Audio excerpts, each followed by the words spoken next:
Ryan, you and me are the same. Hello, all my followers. Welcome to the Ryan Hardy Lies podcast, where we are going to be discussing episode 1 of season 3 from the following that just premiered yesterday, titled New Blood. We're going to be discussing it, man, telling my thoughts on it, telling more in depth, and going down and giving my full explanation what I think what this means, or what happened, or what do I think about this character. Was that smart? Was that crazy? Was that good writing? Was that horrible writing? We're going to talk about it all right now. Do not be afraid to post your questions down below, and I will answer it next Tuesday after episode 2 airs on Monday of the following, and then we'll talk about it. Thank you guys again for joining me here, and let's get right to it. First off, I just want to get started by talking, after this episode, I want to talk about Mark. We're going to start off strong with Mark. First off, Mark's mind and his motive. Let's talk about that. Obviously, his motive is he wants to get revenge for his mom's death, Lily Gray. And of course, I'm always going to do with the Joe, who are you, Lily Gray? Just who are you? I love that. The motive, he's just like Joe, where he has, purpose in a way, but this time he's not copying Poe. Oh, Poe will never save me.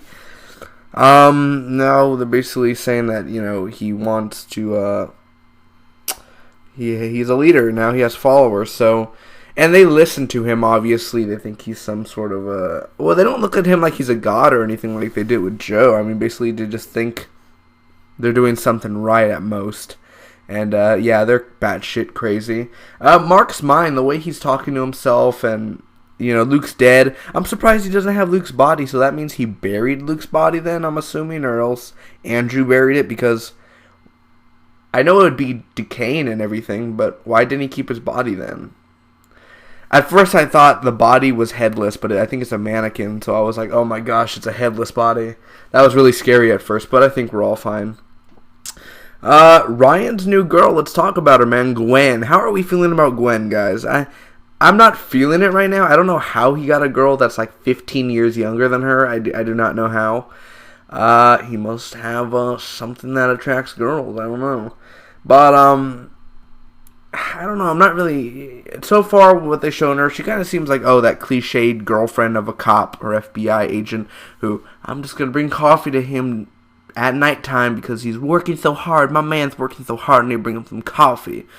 Because, you know what, I can't just call and say, hey, can I bring you coffee? No, I'm just going to show up, and he's going to grab the coffee. And then all of a sudden, Mike and Max are going to come out, and they're going to be like, hey, we found a match. Right at the moment when,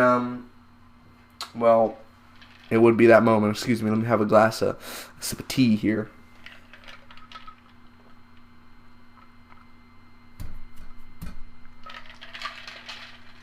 Have to enjoy that. Thank you so much. So, besides Gwen, we have a bunch of new characters. First off, we have Max's new boyfriend. Oh my gosh, his name is Tom Reyes. What do I think about it? Holy shit. Tom, he's okay. I mean, we've only seen him like in 2 scenes, and that's it, really. I mean, we don't know much about him. For some reason, why do I feel like in this world, when I see somebody that we're not used to, I feel like they're probably a killer. All of them seem psycho in a way. I don't know. It's just how I feel that all of them feel psycho. Even the people at the FBI seem like they work for Joe or something, or Mark, excuse me. But Natalie and I forgot the guy's name, her husband, or her boyfriend, the guy, they always make out, and I saw next week's preview, and they're making out still, and I'm kind of like, no more making out. You guys are so freaking horny. Why do you guys kill and kiss? Like, Jesus, I mean, are you guys serious? Is this the way the world works now? I mean, it's a TV show, but it seems like every TV show there has to be a couple where they get so freaking horny and erotic because of stabbing another couple. Oh, yes. I just don't see how that goes. I mean, you could role play, but I mean, not actually kill someone. I mean, maybe fake kill them, like, haha, you're gonna go with us threesome-wise, but I mean, not literally actually kill them, at least, like, pretend you killed them and then have sex, but, it's too much the struggle is real. They were reanimating their deaths, man. Let's talk about it right now. So, I was really impressed with the whole reanimating what was it called? Reanimating the Mark's death. That one was really, really interesting. I think the first one they were reanimating, what were they reanimating? Was Joe Carroll's death Lily Gray's death? No, hold on. What was the other one? The first time, crap. The one where it said Ryan Hardy lies. I already lost the point there. But, that was awesome having them strung up. I really think that's enjoyable. That's really creepy because that's something new that I've seen. It's disturbing. It's really disturbing in the way they're positioned, and kind of reminds me of something that Joker did to the guards in Batman Arkham. So it's really creepy, and it's just so weird how Mark's just like, why am I letting you guys have all the fun? Come on, let's go kill some people. Just out of the blue, just like you're just so bored, you like get up and be like, guys, turn off the Xbox. Let's go kill some people. And they're like, yeah, let's go kill somebody. Yeah, I blame Obama. There's someone in the back. So, yeah, those were creepy. Those were fun also about the reanimating death scenes. And they were interesting, and it brought back the Season 2 stuff. But again, Kevin Bacon was like, you could watch Season 3 without even watching the other seasons. It could be totally new to you guys. And I'm thinking to myself, some people don't know who Lily Gray was. Some people don't know who Mark is. Some people don't even know who Joe freaking Carroll is. So you need to explain perfectly. So Joe is to be executed, I believe, already at a week. They're already in the week. Like, next week will be his execution, but somehow they're going to probably delay it. I'll talk about that in my predictions video this Friday. But Joe being executed, I don't want James Purefoy to leave, man. James made this show really great. And people were saying in Season 2, oh, Joe's storyline's getting too boring. Get him out of here. We don't want him anymore. No, that's not how you do it. You do not pull me out of the game. I am Joe Carroll, and I will stick as long as I want on this damn good bloody show. Oh, kind of went a little bit British up in there. Let me get a sip.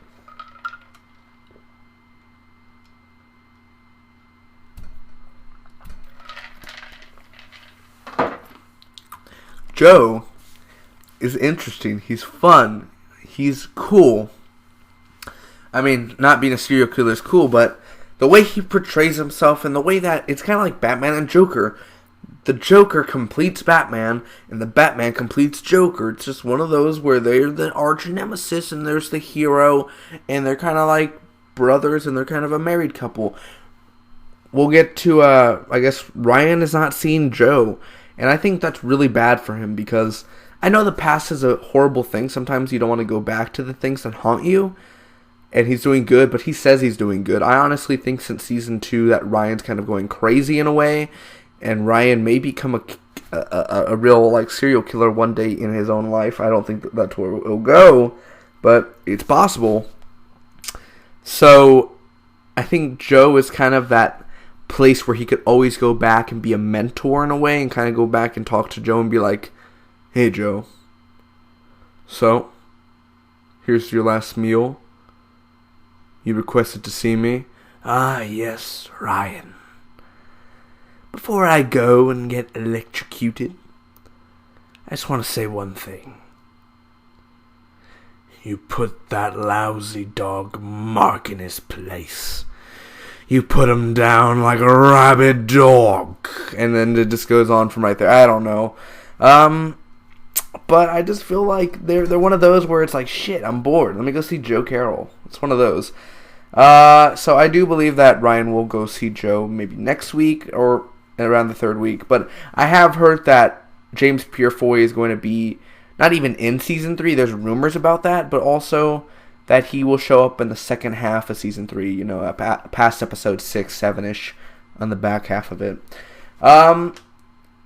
the wedding, it's so happy in the beginning. All the characters are happy. Everyone's normal. Mendez is getting married. I never even knew she was a lesbian. That was a shocker.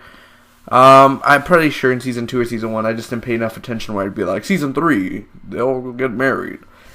But, that's cute. Hey, awesome. Good for you guys.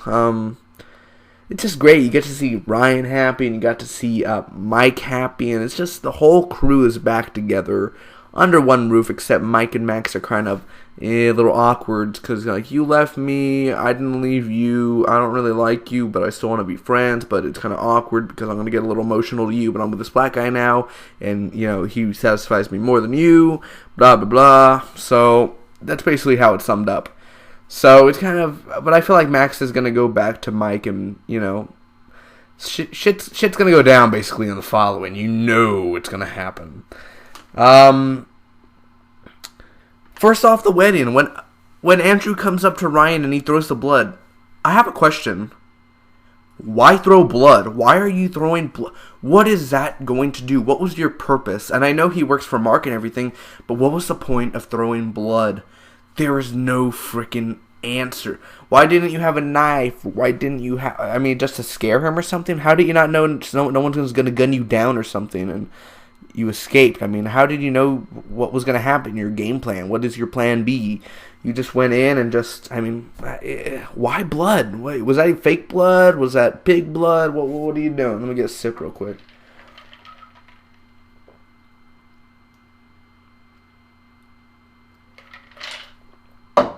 I just don't get it.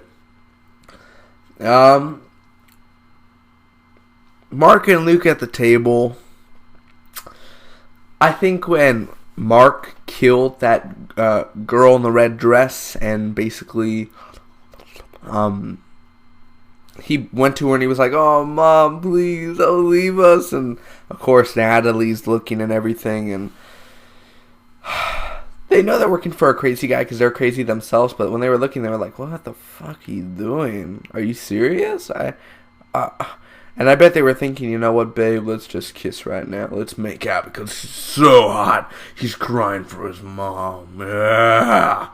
But that's the way I saw it, basically.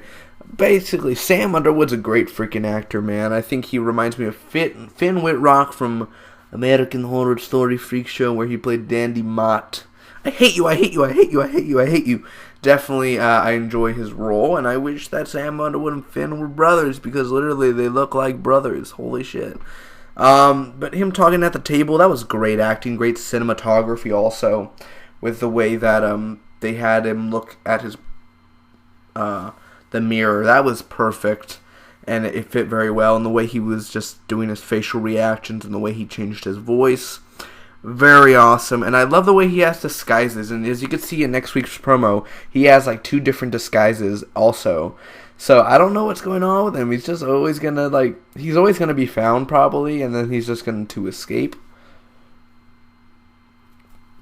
How did he escape with the red dress girl? I don't even know, because Andrew and Ryan were basically fighting, gets a diversion, and it's so funny because Andrew pulls out the knife and Ryan's kind of like, shit, like, oh, now I gotta go against this guy. He dropped his gun.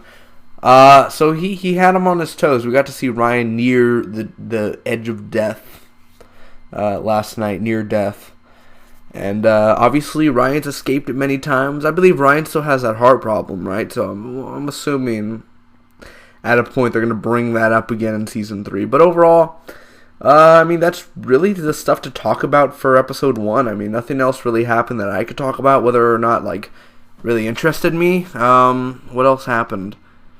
Nothing big on Mike. Mike didn't really do much last night. Max, she's kind of in the covers. Not, in bed-wise. I'm just saying she was in the covers.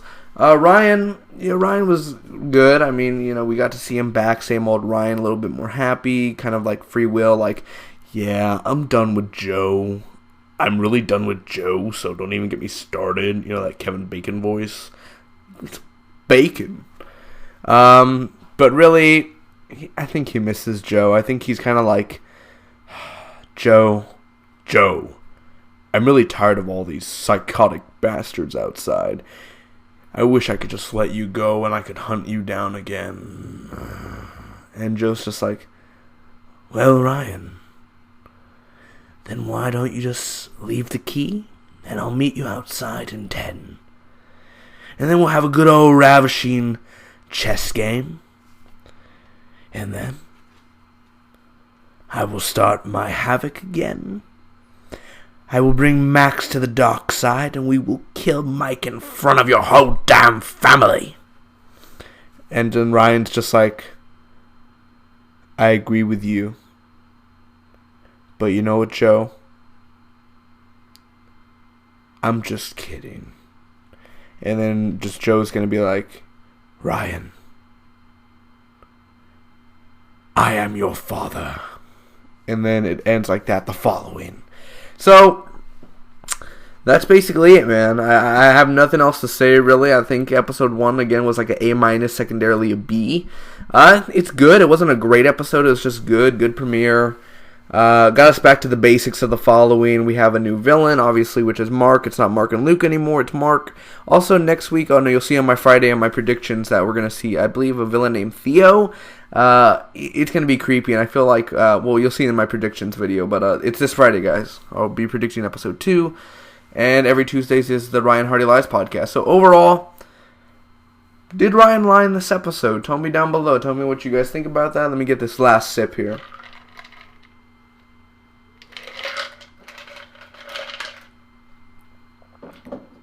Oh, fresh squeezed lemons. Overall, I enjoyed it. No Joe, though. A little bit slow. The first half was a little bit slow, but the second half really picked it up.